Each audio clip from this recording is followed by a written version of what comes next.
we want to prove to ourselves and to the world that a band is more than one person, Mhm. because I think that a lot of people get caught up in the idea that a band is a singer. Sweet. Cool. Well, I'm Adam, and this is about you guys and your journey in music, and we'll talk about the new EP and everything. Awesome. Sweet. Cool. So, I guess first off, we're born and raised. Kyle, we'll start with you. Where were you born and raised? I was born and raised in the suburbs of Chicago. Okay. What was Yeah. that like?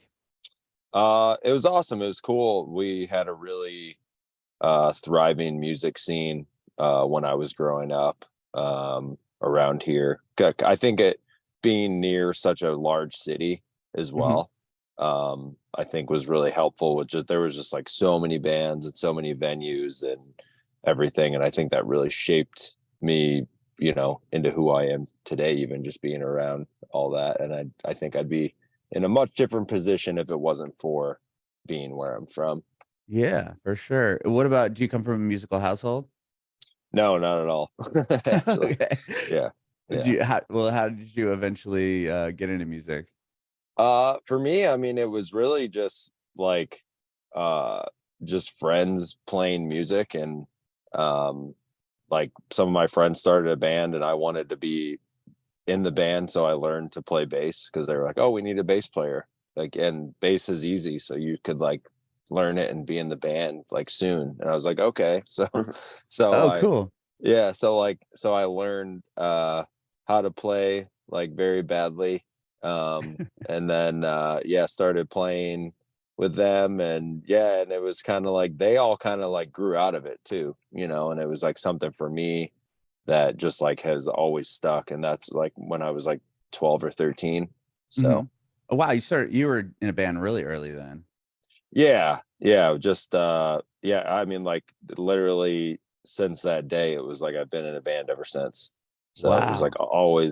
always something, and it was just there was something about like going to band practice even, and then the next step, of course, of like playing a show that to me was just like life changing. Like it was like an unexplainable feeling of like Mhm. being able when we finally got to the place of like being able to play through a song all the way through. It Sure. was like I can still kind of like remember that feeling of like accomplishing Mhm. something, but then also like fulfilling a sort of creative uh kind of place that I was never able to fulfill until then. And I still kind of feel those like emotions now when playing, which is kind of keeps me going, I guess. Yeah, so like I'm sure when you finish an album or an EP or something, there's just that sense of, completion or yeah. Yes, much higher level than when I was 12 or 13, but I would imagine. yeah, yeah. Uh, that's cool, man. But like before you joined the band, did you always want to be in a band? Like, do you remember being like 10, 11 years old wanting to play in a band? Or was it just something your friends are doing? You want to get involved? You know, not really. It's kind of funny that you mentioned that because I never really thought about it. It's like not really. I was just like never really into music that much, honestly, until like it was kind of like early 2000s was kind of the time frame that I'm talking about, like when, pop punk and emo music, I feel like kind of got really big for those couple of years. Oh yeah, that was what I grew up on as well. Yeah, like the first band that I remember really listening to that made me want to be in a band was Thursday. Oh, that's Um, awesome. yeah, and it was like my all my friends liked them, and I was like, "Oh, this is cool." Like, and before that, I don't really remember really listening to music like being into it as much as I was into like that style. It was Mhm. like next level for me. Yeah, I can still remember being in my friend's like old Volvo, and he had full collapse, and he played Understanding in a Car Crash, and I was like, "Whoa!" Like this band is like Yeah, so. Like, I was just mind blown at that point. It was crazy. totally. Yeah, I actually grew up more on like new metal music, so Okay. like I was like really big into like Slipknot and like Mudvayne and like System of a Down and like stuff like that. So so it was kind of cool to me. I feel like the bridge was sort of like those bands like Thursday that kind of had the heavier influence, but they weren't necessarily like heavier bands. So I think that kind of helped bridge that gap, because I feel like they kind of had that more like hardcore influence, like you Yeah. could kind of hear it in some of their songs. Yeah, there's So definitely screaming, but Jeff can like sing really well too. There's definitely a cool kind of combination there. yeah, for sure. And I think that was sort of the like, it was like new metal, and then like I kind of got into some hardcore stuff, and then the emo stuff, it was like that was sort of like the bridge. Yeah, for sure. What about you, Cody? Where were you born and raised? I was born in Cranbrook. It's in British Columbia in Canada. And I was raised there kind of. I only lived there till I was about 11 or 12. And then I grew up, like was raised in Kelowna. And that's kind of where I got involved in the music scene in the first place. Started out with local bands like Stutterfly and Cry the Afflicted, and just like a bunch of random local bands. And that's kind of what got me interested in wanting to play music. And then I went to Vancouver, and that's where I did most of my like had my very first band and everything. And I started out as a guitar player, actually. Oh wow. Yeah. Was that your first instrument? Yeah, for the most part. Actually, my first instrument was drums. I tried playing drums for like a month and was not good at that. So then went to guitar, and yeah, my first band was as a guitar player, and played like a handful of shitty shows. We started out, I was like 15 years old, so we were really young, and just played like local shows and battle the bands kind of stuff. And then I didn't like my singer at all, and he was not good at all. He like never wrote lyrics. He would always like sing gibberish and stuff, and like always annoyed me. And even in the studio, we recorded like demos, and he like was writing lyrics like in the studio or whatever, and was having me like try to do parts. And I was kind of like, you know what, like this sucks. Like I'm gonna just try to be like the vocalist instead. So I joined. How did he become the singer in the first place? I quit that band, and I told them, I was like, you know what, I want to be a singer instead of guitar player. I don't really like how this is going. And they got super mad at me. We were like 16, and they were like, good luck, that's never gonna work. They were like really mean about it. I'm sure none of those people are doing it professionally. No, anymore. None of them play music anymore. That's funny. But yeah, so I think I can't remember how I joined my first band. I think it was the guitar player of that band, or no, the bass player of that band wanted to start another band, and hit me up. It was like, hey, we're thinking of doing like this and this, and like I think we need a vocalist. And I was like, yeah, okay, cool. Like, this sounds great. And I think I was maybe 17 or 18 at the time, and that was my first band as a vocalist. Wow. And was that like, did you move to Vancouver to pursue music, or did your family end up moving there? No, my family moved there. Yeah, I was actually really like really fought my mom about moving to Vancouver, because in Kelowna, I was like getting really involved with the local music scene there, and really like all the bands, and music was very much like a community that I really needed at the time. Like I didn't really have much of anything else, because I definitely felt like a bit of a misfit. And especially in Kelowna, it was very much like gym bros, and everyone was very like working out, going like doing sports, and just like not like the kind of people that I really knew how to get along with. And then I finally started finding this like underground music scene, and my mom was like, yeah, we're gonna move to Vancouver. And I was so pissed off about it, and didn't want to do it. And I'm super happy that ended up happening, because in hindsight, there are way more people that like underground music and stuff from Vancouver than there were in Kelowna. A lot more music in general there, I would imagine. Yeah. I mean, Vancouver's a huge city. Totally. It ended up being really beneficial for me. And like right away, the high school that I went to, there was like a whole bunch of like emo and goth kids, and they all hung out in the basement of the school. And they had like this spot that we all like would sit at and just talk about bands, mostly being like AFI and the Used and stuff like that. And yeah, that was kind of like what got me into being into music, I guess, was just like having those friends. And that I really desperately needed at that time in my life. Mm-hmm. Kyle, I don't know if you mind talking a little bit about just like kind of the origin of Real Friends, and then, but I also want to hear how, you know, you guys linked up with and had Cody join the band, and of course talk about the new music you have out. But how old were you when Real Friends started? Like, when did that band form? I think I was like around like 20, I Okay. believe. Yeah, at the time, I mean, I was playing, I had been in some other bands and stuff just like in the area.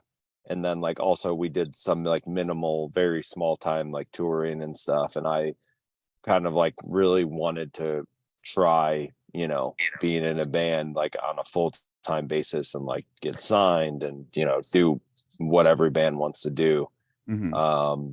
And I was actually playing, like, you know, I tried so hard for years, like, you know, all through high school. And then like after high school, years after, like I didn't go to college or anything. I like was like, I'm all in with music. And I was like really trying. And a band that I was playing with that did some touring, we ended up like splitting because like just the guys just didn't want to do it at the same level Mm-hmm. that I wanted to do it. And there was disagreements on that. So then a buddy of mine was playing, was doing this project called Breathe Electric. That was like a one man kind of like electronic emo kind of thing. And he was actually getting some traction and stuff. And um, he asked me to play bass for him, like in a live setting, really. Like it was just like hired people. Mm-hmm. And I did Warp Tour in 2010 with him. Oh wow! Like the whole Warp Tour, or Yeah, just yeah, whoa, yeah, that's huge. yeah. The whole tour, and on that tour, I actually realized I was like, and I had done a couple. I toured with him for basically like a year, Mm-hmm. and the Warp Tour in 2010 was the last tour I did with him. I like told him on the tour, even like, yeah, I kind of feel like this just like isn't for me, like to be playing songs that I didn't write, you know, like I love your songs and stuff, but I just feel like this just isn't the position for me, you Mm-hmm. know. Um, so I ended up not doing that anymore. And then I went home and kind of just like didn't really know what to do. I was kind of like maybe thinking like, oh, I think maybe I'm just like done with music. It's funny to think about it now because I was like, oh, I've given it so much of a shot. I was like 20 years old. I was like, this is getting old. I was like so young, you know? And like and I think what's uh really great about Real Friends actually is like when we started, it was like it was just kind of this thing that started from just people that I knew in the area, like around the local music scene, and we just started playing together. It was started by me and the guitar player Dave, and we just started writing songs together, and like didn't really have this like plan. It was just like, yeah, let's write some songs, and it was like Mm-hmm. really simple. Like him and I would get together in my basement and like write songs, and like then slowly we were like, all right, well, we need to get like other people, and like we found basically like all the other members eventually like kind of came in, Mm-hmm. and we would practice and stuff, and we were just kind of like, and I was on a totally different level with things now. I was like, I'm not gonna like hit up labels, I'm not gonna email managers. Like all the other bands I was in, it was always like, you know, we got a tour, I got to do that. Like Right. I would email all these managers and stuff and like labels and like we got to do it. And like Real Friends was actually the first time that I just was like, this is my last band that I'm going to be in. I told myself, I'm like, I'm just going to have fun with it Mm-hmm. and just see what happens, you know? And you know, after like 2 years of doing the band at a more like casual level of just like playing locally and stuff, we released an EP called Everyone That Dragged You Here in 2012. And it was like, just put the songs out. Like we literally didn't have any like we didn't have any plan or like singles or rollout or we're gonna do it this way. We were like, we Just got threw it emailed out the there. masters and we're like, all right, put it online. And literally within 2 months, like our lives were all changed because it was just like naturally blew up kind of online. Where'd you put like MySpace or something at the time? At the time, MySpace was kind of on the outs. It was kind of more like Bandcamp, Facebook, Okay. Twitter was kind of becoming more relevant. So a lot Oh, of it was sure. Yeah, Facebook. 2012. I'm trying to think back. Yeah, like very beginning of 2012, Okay. basically. We released it in January of 2012. And it was like, yeah, it was kind of crazy because I remember just every time I would go on Facebook, I would like see something about it. And I'm like, man, like it was just so natural that it was like, I'm really proud of that it was like not, I don't know, like there was kind of nothing behind it. It was literally just like people are like, I like these songs, which I think that gets a little lost these days, you know? So I think that that's pretty cool, you know, and that summer we did our first ever tour that was just like self-booked.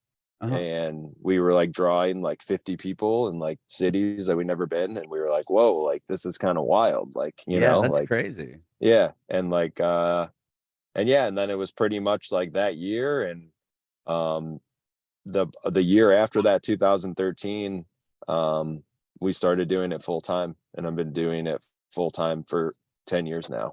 That's So incredible. yeah. Were you yeah. when you left that the project you were in that did Warped Tour, did you just feel like kind of burnt out on it? I mean, you said that you were like, you know, I want to do something that's not that like you are writing the songs for and everything, but then to have you know, to leave that, you were kind of doing what you wanted to do. Were you concerned about not being able to play at that level again? No, not really. I think there was like, you hear like Warped Tour and like tours and like, you Yeah. know, like real tour packages and stuff. And like, you know, there's a charm to that, but also like I was like, these songs aren't mine. Got Like it. that, like I don't feel anything from like as fun as it was. And you know, being behind the scenes on Warped Tour in 2010, like I was like so young, and it was all like crazy to me to be like, whoa, I'm on Warped Tour, like, you know, like Yeah. it was pretty cool. But there was just also that missing, that void, I guess, of like, I just feel like, you know, I was kind of meant to do something that was more personal, because I had always been the like lyricist in all the bands I was in. Oh, So wow. Okay. yeah, so I think that was something too, where I was like this guy that was doing Breathe Electric, like super talented and everything, but it was more so like, yeah, this is not going to be like a band, like this is my thing, which I totally get. Sure.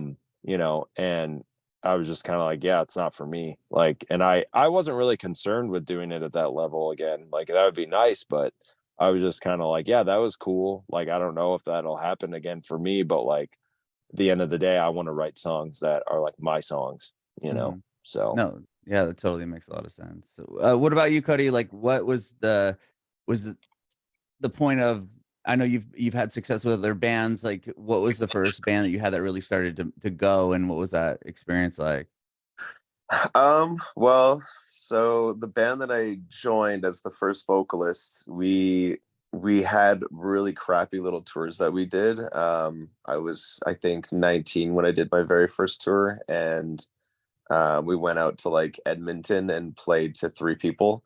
So that was, you know, a humbling experience. And what happened was there was a band from Vancouver called Callahan, and they had a cross Canada tour booked, and I actually filled in as a vocalist. They kicked their vocalist out and had me fill in. So that was actually my first cross Canada tour.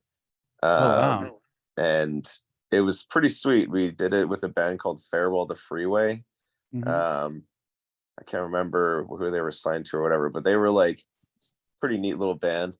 And they there was stuff with like Protest the Hero and the East Coast and stuff like that. So it was like cool experience. My very first tour, I was 21, I think, at the time. And then they were breaking up after that. It was kind of like a final tour. And so when we got back, I hit up a whole bunch of people that I knew and was kind of like really caught the bug after that. I was really like, okay, now I definitely like doing this. I want to do this more. And started a metalcore band, and I was in a metalcore band for a bit. And that was my first like real band where we were like, okay, let's really try to make something out of this. And we were banned for like 5 years and toured Canada exclusively, because as a lot of Canadian bands do, we got stuck in Canada, and toured Canada probably 6 or 7 times in those 5 years. So it was just like, yeah, touring Canada over and over and over again. And we had gotten a pretty good name for ourselves, especially like on the West Coast. Like we could go out and play like headline shows for like 200 people, and we were like really proud of that, but nothing really ever came of it just because we were stuck in Canada. And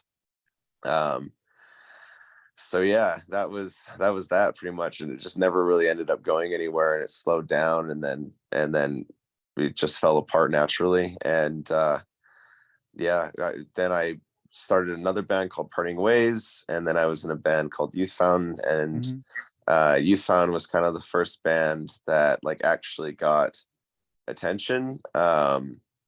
We released a couple of songs, and that blew up online, and started getting label interest like right away. And that was the first band that I ever toured the United States with. So yeah, that was my, I guess, 6th or 7th band at this point. And that was the first time that I was finally able to tour the United States, which is crazy to think. I had probably played like 200 shows before ever actually going into the States. So that band, started doing really well. And that's kind of how Real Friends found me, was through that band. And that band was actually like, I didn't leave that band to join Real Friends. I was actually in the process of leaving that band when it all happened. That like Tyler and I were kind of having some disagreements on the band and on how things were going. And we were kind of taking a break from it, and the opportunity for Real Friends came along, and it was kind of just perfect timing. And joined Real Friends, and it kind of worked out the best for both of us, where I was able to do this, and Youth Found continued on solo. Yeah, so man, your voice is incredible. It's one of those things where you join a band that's established, right? And then you have to kind of prove yourself as the new, the voice of the band in the sense, and the kind of the frontman guy. I listened to the stuff that when you announced as a singer, and I was like, damn, like it fits so well, and your voice is so good that, and the songs are like really good. Was that obviously you're good, but was that something like you were concerned about, like you're joining this band that already has like a following, or how are people going to receive this? Well, thank you for the compliments. There was definitely concern. I at first I actually didn't really know if I wanted to do it, because there was a lot of fear when the band reached out. I was kind of hesitant to it, because I was like, I don't know if I want the pressure of all of that. And I don't know, something in me kind of just snapped, where like, yeah, I was definitely like back and forth for a couple of days, and then I kind of just snapped, where I was like, you know what, like, this is a really good opportunity, and it's all I've ever wanted. It's very much my dream. And I've been in 7 bands because I just refused to give up. And so this opportunity came up, and I was like, I have to do it. I just have to do it. And yeah, very grateful that I did. And yeah, it was very scary to, you know, all the different steps were scary, whether it was proving myself to the band or proving myself to the fans.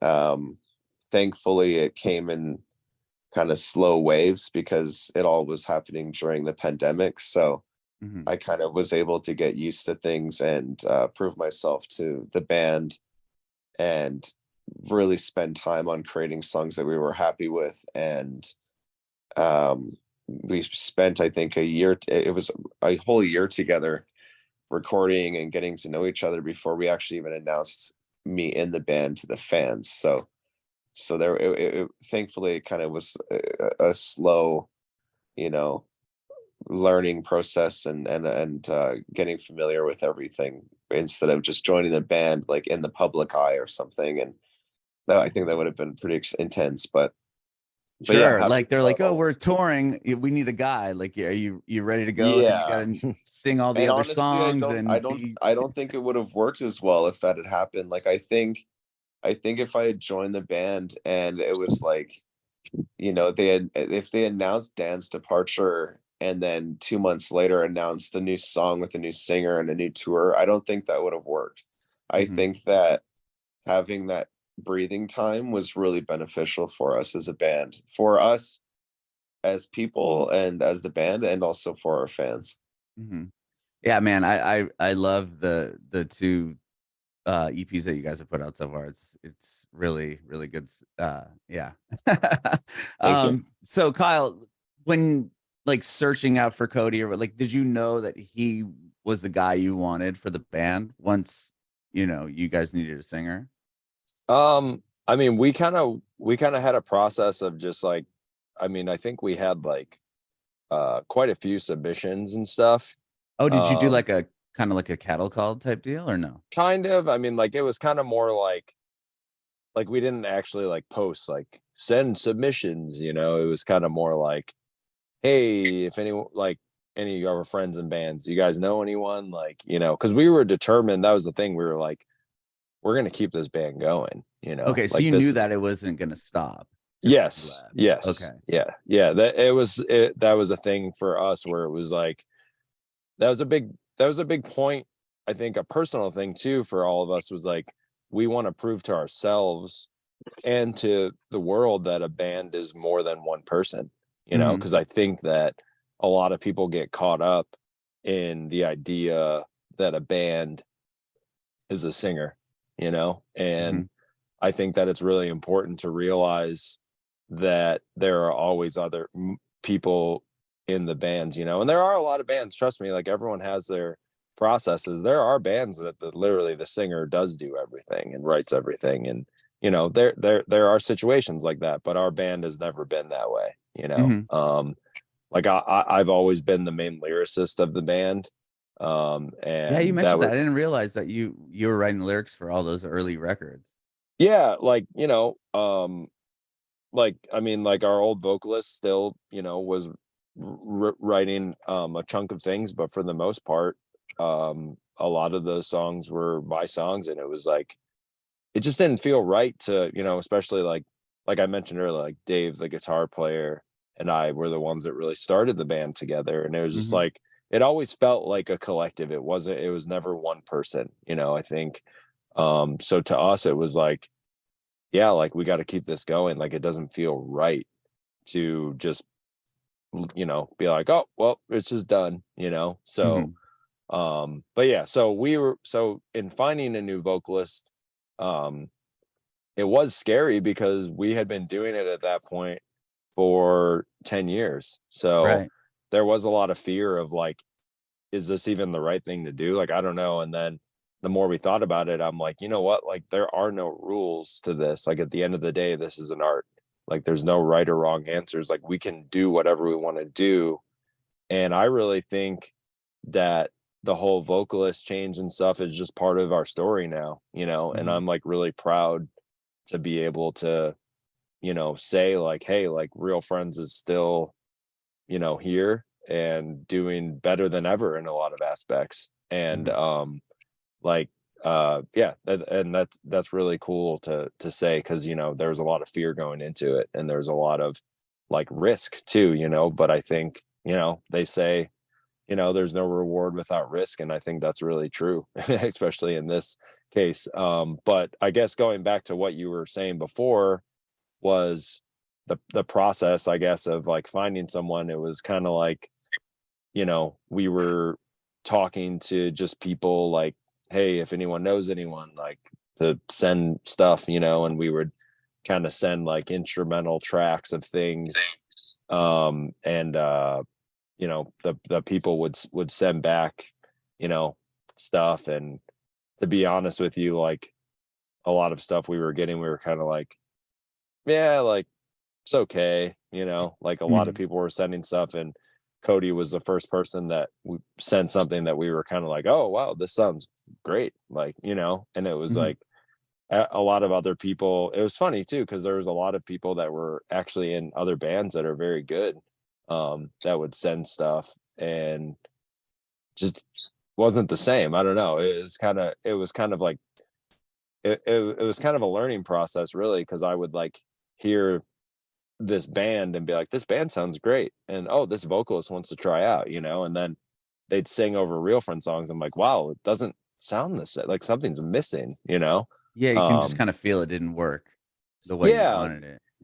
Exactly, because it is different, like being like, okay, here's this song that I wrote around my vocal, like melody, and so like it does take, I think it really takes a a lot of talent to be able to come in and sing songs that you had you didn't write around your vocal range and things like that, and like be able to sound like natural and good and like emotional still, you know what I mean? So so Cody's was definitely the first that really stuck out to us, and like it was just like, I think from the start it was kind of like out of all the submissions and stuff, he was definitely the one that stuck out the most, but then going into the pandemic and stuff, it was kind of weird, because it was like we actually flew him out to do a rehearsal to like try him out essentially in person.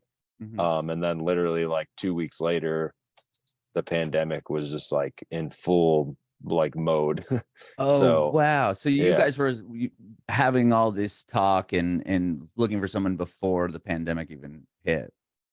Yeah, it was pretty much like that month before, really. It was Wow. kind of, so it was like, it was wild, because I remember Cody flew out here, and there was like mentions of like, some people wearing masks on the plane and like this stuff, and then literally like the idea was, we had a good rehearsal with him and stuff, and then we were like, okay, we want to bring him out again, and like the idea actually was to like have him come out again, and if it went well, we were going to ask him to join like in person,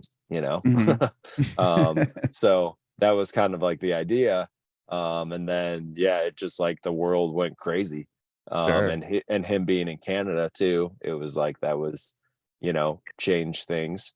Oh yeah, and Canada was really strict about getting people in and out. It was just wild with all that. And then so eventually, I kind of feel like, honestly, right when the pandemic hit, we almost kind of went, like, the process kind of like got held up almost, because we were like kind of like, whoa, like this is wild, so it was kind of like more like months, like a couple of months into the pandemic and stuff, is when we kind of got on track again with everything. And then I thought I didn't get the job. Yeah, we kind of let him hang for a while. So I was sweating. I had like 2 months, I think, went by where we did the live practice. I met everybody, had the practice, it went pretty decently, and then like nothing really happened for a couple months, and I was like, dang, I guess I didn't get it. And then they were like, hey, we'd want to hop on a call with you. I was like, oh, okay. Like out of the blue, they were just like, hey, we want to hop on a call.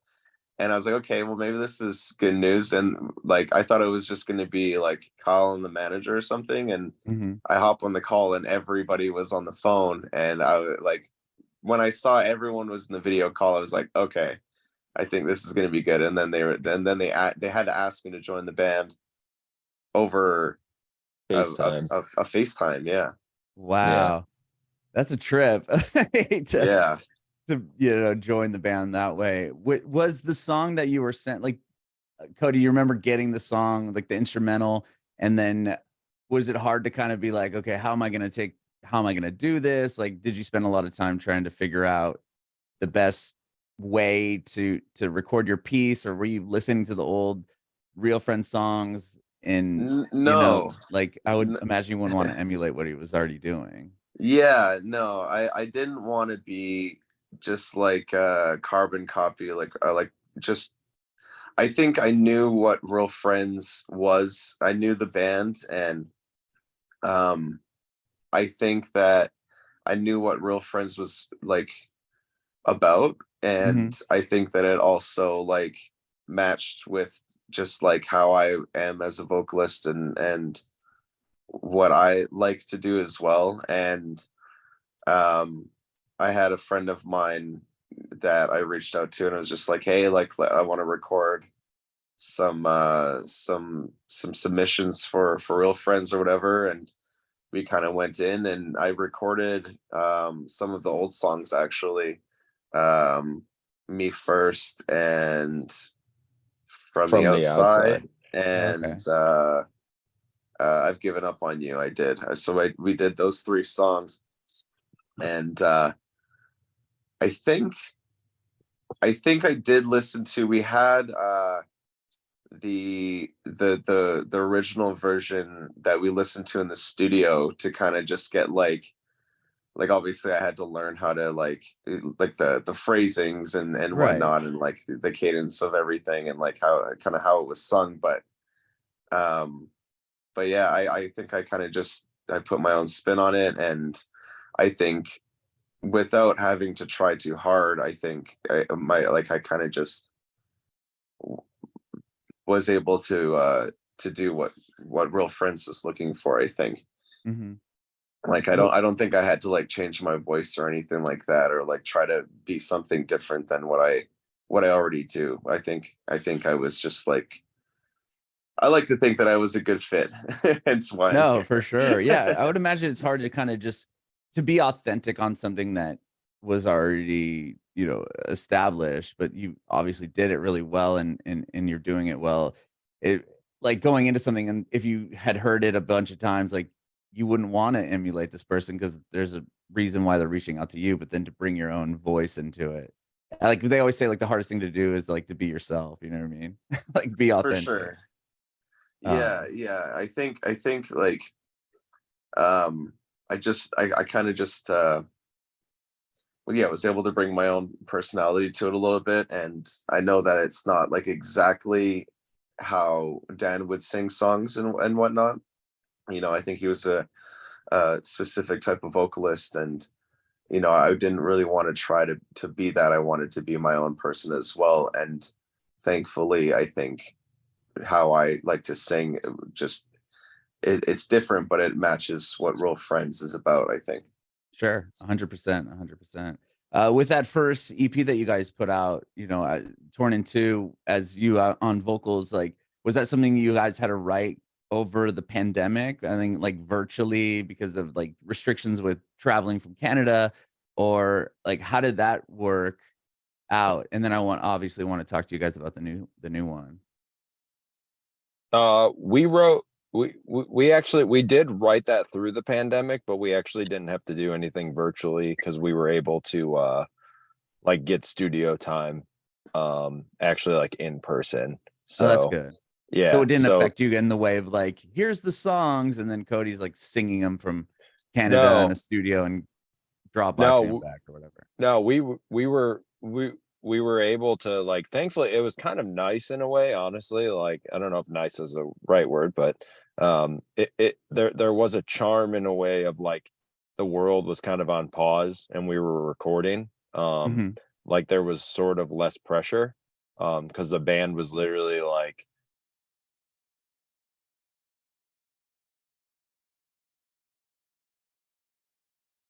I think you froze on me, Kyle. Yeah, Kyle, you froze on us. Hope it'll come back here in a second. The beauty of Zoom and the internet. Yes. Maybe his phone died. I could pick up where he left off though in the meantime. Hell yeah, cool. Thanks, What Cody. was the question again?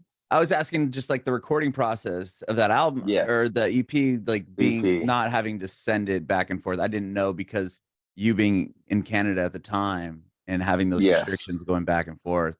How were you able to put together the EP? Right. Yeah, I was. Yeah, we were able to do in session, like able to actually go into the studio and stuff like that. It actually worked out because right at the very beginning of the pandemic, things were still a little bit loose. People really didn't figure out what was going on yet. So flying was still kind of allowed. We didn't know if I was going to be able to get in. We thought it was going to be a headache, but vaccines weren't a thing or anything like that yet. So there wasn't like needing a need for any of that. But we had studio time booked in LA and kind of just booked it and went for it and hoped for the best, and it ended up working out where I was able to get in.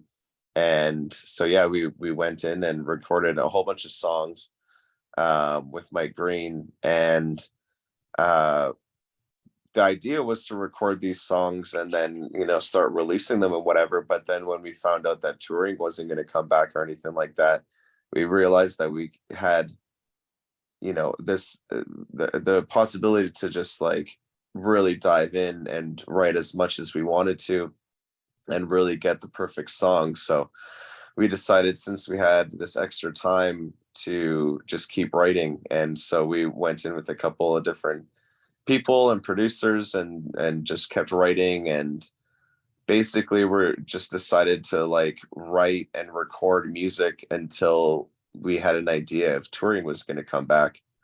And then when we finally got word that like shows are starting to happen again and whatever, and we're like, all right, this is our time. We've got like 30 songs, what are our 5 favorite? And that's what happened. Was it hard to make a decision on what the song was to put out first to kind of make your debut to the fan base, or to the world, I guess, really? Yeah, definitely. We had a lot of different songs, and there was a lot of experimenting going on, and I think we had songs that were really good but weren't real Friends songs.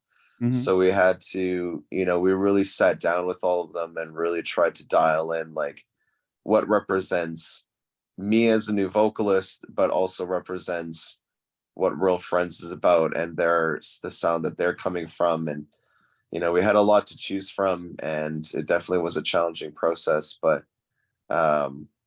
yeah, I think we're all pretty happy and proud of what we ended up coming out with. Yeah, and I'm sure it was pretty validating to not only this, the songs do well, but to have the fan base kind of embrace what you were doing instead of being like, oh, we're not going to listen to this band anymore because it's not, Dan or whatever. Yeah, I think it was a really good like testament to how true the fans of Real Friends are, because I think that a real fan of the band will see that how important this is to all of us and how important it is to the band. And I think the people that like stuck by Real Friends are the people who really do care about the band. And it was very scary releasing the music, and seeing the support was really overwhelming. It was really shocking to all of us. Like we like we said, we didn't really know what was going to happen, and it really could have gone either way. And from like right off the bat, people were really supportive and really like welcomed me into the family. And yeah, it was a really incredible experience. It was a great day. Yeah, I would imagine that's such a great feeling to see that, instead of like, uh-oh, are people gonna just start hating or whatever? But Yeah, that's amazing. And sorry, go ahead.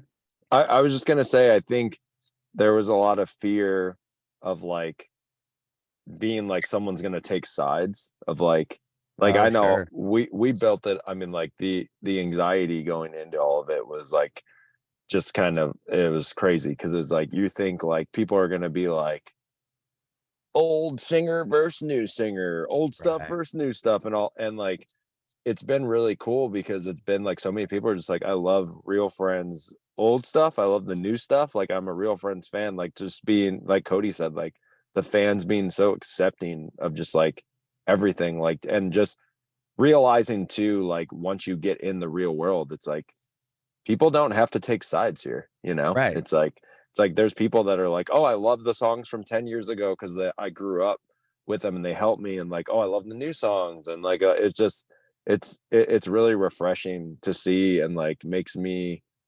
very like appreciate our fans in such a different way now, you know, and just being so accepting.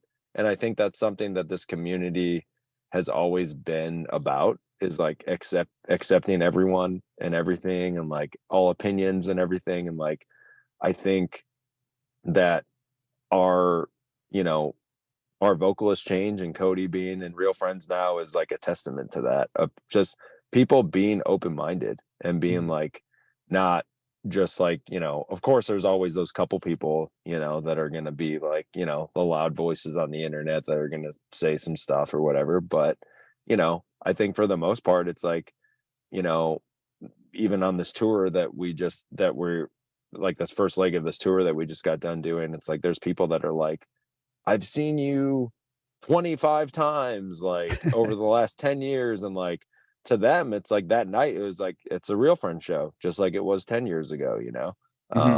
And I think there's something about that I think that's really cool, and that I'm really proud that we were able to like kind of keep the same spirit of the band, even with a new singer. Yeah, that's incredible. I was gonna say, like, of course, there's always gonna be the person that's on the internet hating. They could have been this, you know, the same vocalist. They're like, oh, you know, there. Some people get so married to like the nostalgia and the old song. You know, it's. I feel like Yeah. that with any band that could be the case. Yeah, that's Yeah. exactly right. Like a lot of these new songs, the exact same people could be like, ah, it's not like their first EP that I loved, you know, Right. 10 Yeah. years ago. And you know, you see online sometimes people will try to turn it into a competition, which really confuses me, because like it doesn't have to be that. Like No. this isn't a competition. It's all like love and respect. We're all friends, and we're all just trying to make music, and you know, because it means something to us and we want it to mean something to other people. That's like what it comes down to at the end of the day. It's not who's a better singer. It's like, let's make something special together. Like, you know, I think like the point of it might get lost with a few people, but and they definitely do like to be loud on the internet. And one time I saw a comment like on Reddit or whatever saying like, oh, it surprises me they're still selling out shows when it has like 6 upvotes. And it's like I feel like those people online would think like they're such a loud voice with like kind of a main character syndrome, but it's like we have thousands of people coming out to every show. Right. It's No one like, gives a shit. yeah, no one That gives a guy's shit, calm. you know. Yeah, it's like there's, you know, 6 if Reddit 20 fans people are on like Reddit, chiming in, like, yeah, likes this. It's like, okay, dude. yeah. Yeah, but yeah, the support has been amazing. And you know, not only online, but you know, especially like in person, you know, like I was saying, we've been playing a whole bunch of sold out shows, and the shows have been, you know, amazing, and I'm meeting the fans, and you know, they have nothing but kind words to say, and people are very like just happy that Real Friends is still a band. They don't care about all of the politics. They're just happy that we're still making music and still playing shows and still creating a community for everyone to come and be involved in. That's awesome. Yeah, you guys did a friend of mine play, or he's, I guess the band really isn't around. I don't know if they've announced it, but well, with Confidence, you guys did a tour with them and Taylor Acorn, are 2 people that I know, and I saw that's pretty rad. Yeah, that was a great tour. That Yeah. was a lot of fun. Yeah. So and then you're on tour now with Knuckle Puck. Yeah, we're like in a 2-week break right now. There's like 2 legs to the tour, so we're actually like get a little bit of downtime. That's nice. But yeah, but so far, I mean, like the first leg of the tour we finished out, and it was like honestly like probably one of my favorite tours we've ever done. It's been cool to just play with us and Knuckle Puck have a very similar career path, and we're from the same area, and That's like awesome. yeah, it's just been cool to like, we've toured with them before, but never as like the headliners. So it's been yeah, it's been super cool to have that you know, do shows and have them sell out, and it's like us and them together. Like it's just something about that that is really cool.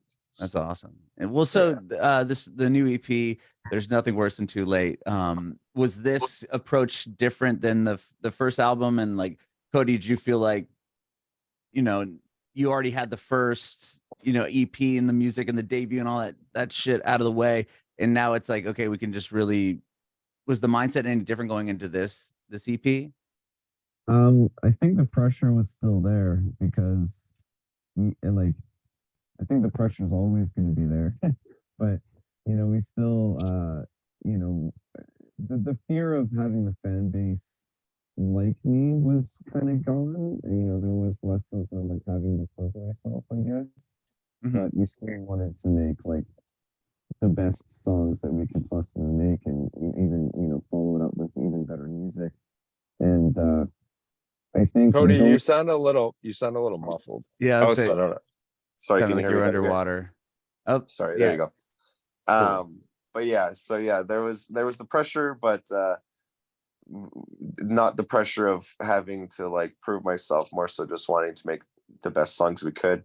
And the only difference going into this, the newest record, was that we wanted to try to dial it back into like pop punk vibes, I guess, and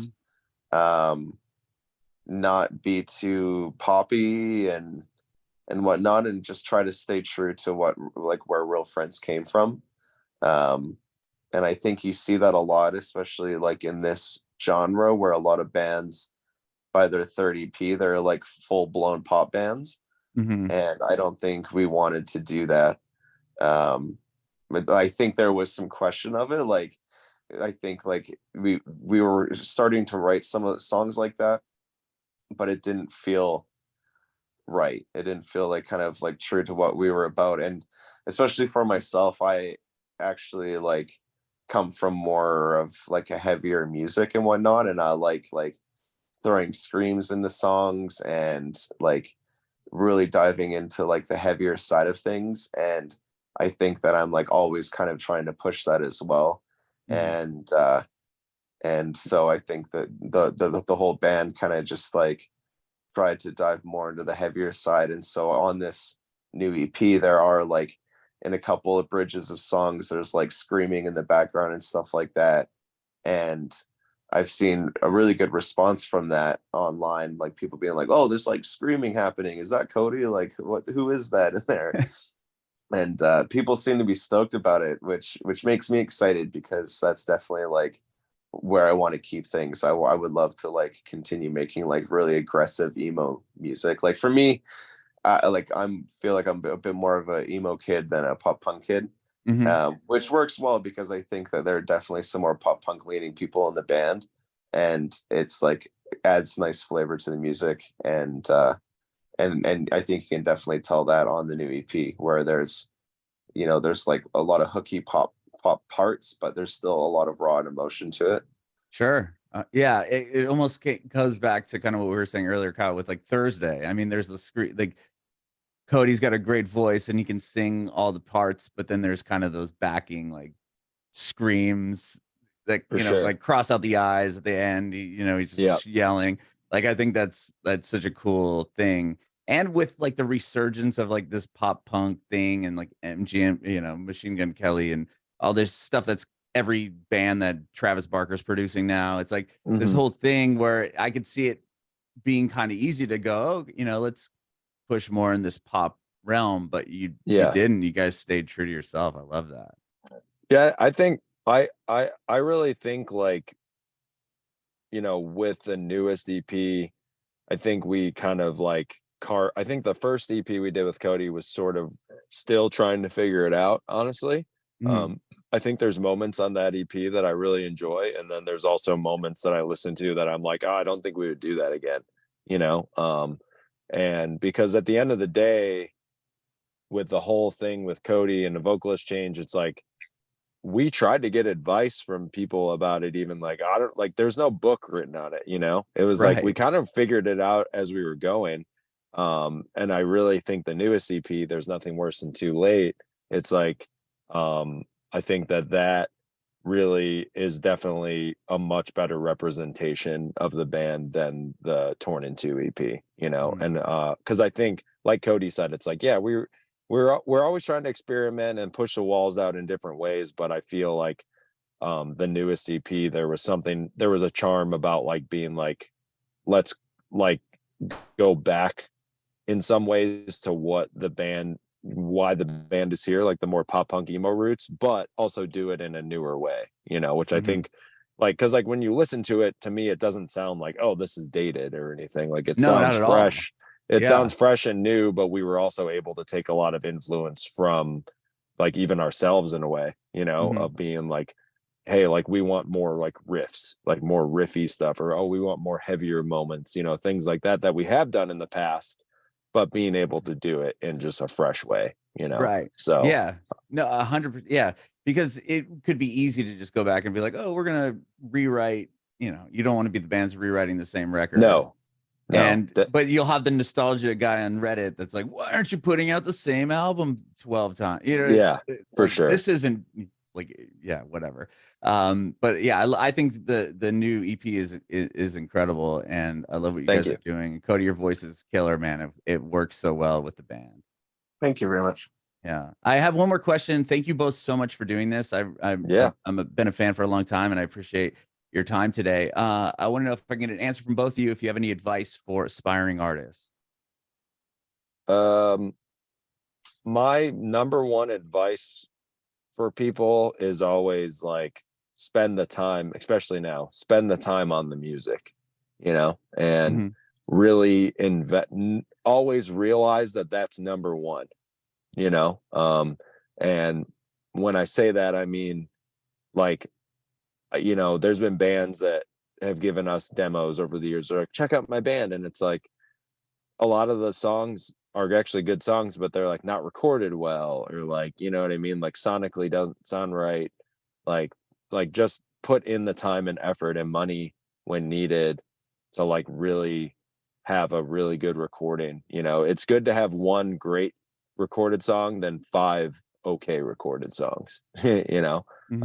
And just being able to really realize that the music is number one and put in the time and effort with that, because I think today it's easy to get caught up in the like content part of it and trying to like create a cool video with it or whatever, which is important as well, but realize that it's like, make sure the song is exactly where it needs to be first, check mark, okay, then do everything else, you know. I love that. Yeah. So definitely what Kyle said, you want to have good songs. That's the first, like, you know, that's the first thing. Because you know, if your songs aren't good and you're touring and trying to book shows and get management and stuff like that, I feel like you're just wasting your time. You definitely want to make sure that you're like really happy with the songs. And the main piece of advice that I always try to give to aspiring musicians, though, is to not take yourself too seriously and not set too high of expectations. Because I think that a lot of people getting into music, they kind of like right off the bat are like, oh, we got to get a label and whatever. And, you know, kind of how Kyle was saying earlier, is that's not like how Real Friends started. It was very much like just organic, like let's have fun and see what happens. And I think there's something really special about that. And like not putting that pressure on yourself allows you to truly blossom into who you are supposed to be as a musician and as a band. And any band that I've ever been in that's like done anything or has had any type of success has always started out as like a passion project. And so I think it's really important for young musicians to like do things that are true to you and true to what you actually want to be doing. And if you want to make a stupid TikTok video, make that stupid TikTok video because that's truly who you are and who you want to be, not because you think that's what you need to do to become popular. And, you know, play shows because you want to play those shows, not because you think you need to be somewhere or need to be doing something. You know, I think it's really important to just do what's true to you and have fun. Bringing it backward.